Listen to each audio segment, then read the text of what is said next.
Jänkujuis Iloni imedemaal. Uus osa igal kolmapäeval www.lastekass.ee.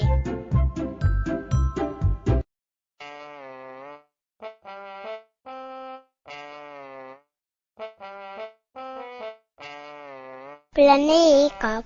Joonista siis natuke. Ai viitsi. Mis sa jonnid, Jass? Alles eile joonistasid sa ilusa pildi.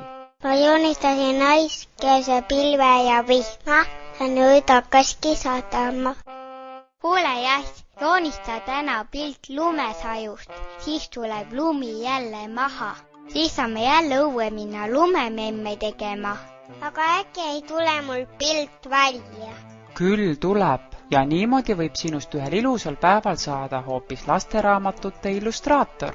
Kes see illustraator on? Illustraator on inimene, kes joonistab raamatutele pilte. Jah, Jass, näiteks sellele raamatule, mida ma praegu loen, on pildid joonistanud Ilon Vikland. Kas Ilon on väike tütruk? Hetkel küll mitte, aga kõik suured on kunagi väikesed lapsed olnud. Mis suit see on? Ärge kartke, Karlsson parandab oma aurumasinat. Oi, ma unustasin ennast tutvustada. Tere, mina olen Ilon ja teie sattusite just Iloni imedemaale. Tere! Mis see Iloni imedemaa on? Iloni imedemaa on eriline koht Haapsalu linnuse juures. Siia on kogutud suurem osa raamatukunstnik Ilon Viklandi joonistatud töödest ja meisterdatud kujukestest. Tema joonistatud piltidega raamatut ma just lugesingi. Tema on ju Karlssoni ja väikevenna ja Pullerpi lapsed ka joonistanud. Just nii. Väikest tüdrukuna veetis Ilon palju aega Haapsalus vanaema ja vanaisa juures. Siin ta mängis ja jooksis Aafrika rannas, linnusevaremetes, parkides ning tänavatel. Selle kõige põneva keskel joonistas väike Ilon palju pilte ja kinkis neid oma sõpradele. Kas ta praegu elab ka Eestis? Ei, teise maailmasõja ajal sõitis Ilon sõja eest ära Rootsi oma tädi juurde. Tädi pani ta kunstikooli, sest Ilonile meeldis väga joonistada. Niimoodi saigi Ilonist kunstnik. Aga kuidas ta kuulsaks sai? Kord astus Ilon Rootsis ühte kirjastusse sisse, et joonistajana tööd küsida. Samal ajal otsis Astrid Lindgren oma uuele raamatule illustraatorit. Ta palus Ilonilt mõned proovipildid ja need meeldisid Astridile väga. Muide, selle raamatu nimi oli Mio mu Mio. Mis me nüüd tegema hakkame?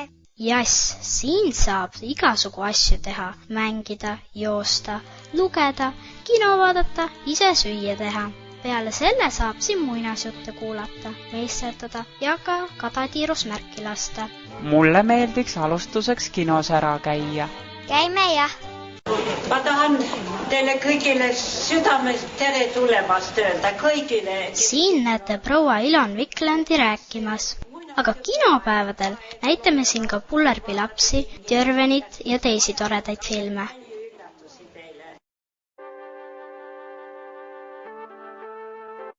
See on kadatiir.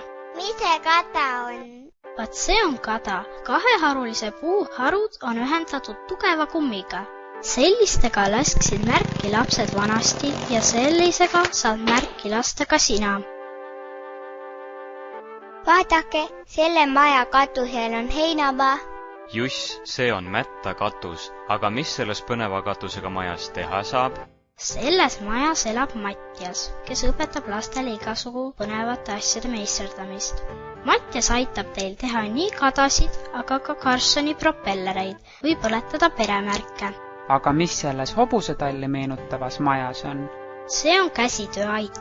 Siin saate tegeleda erineva käsitööga. Saate joonistada kas või kaarti vanaemale või teha ehtsa trükipildi. Kord läks Sipelga soja kaldale jooma. Tulge ruttu appi. Keegi on vist kaevu kukkunud. Ei, Jass ja Juss, see on võlukaev. See, kes seal all jutustab, on võlukaev ise. Tema on meie peamine muinasjutuvestja. Aga kui tema on peamine, kes siis need teised on?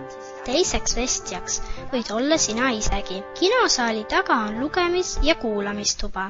Seal võib igaüks leida endale meelepärase raamatu ning seda kõva häälega teistele ette lugeda. Mina tahan pärast lugeda, aga just nüüd tunnen ma mingit väga head lõhna. Mina tean, see on nagu vanema õunakook. Just nii, Jess, see ongi õunakook.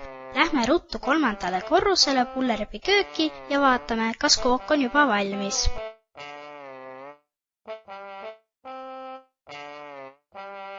Eellas kortaks muinasjutt sai läbi. Loodan, et teil saab siin lõbus olema, nii lastel kui ka suurtel. Mina ei saa kunagi suureks, sest südames olen ma laps, kes usub kõiki muinasjutte. Ma usun isegi neid muinasjutte, mida Võlukäev jutustab. Tere tulemast teile kõigile ja loodan, et teil on lõbus, sest nalja peab saama.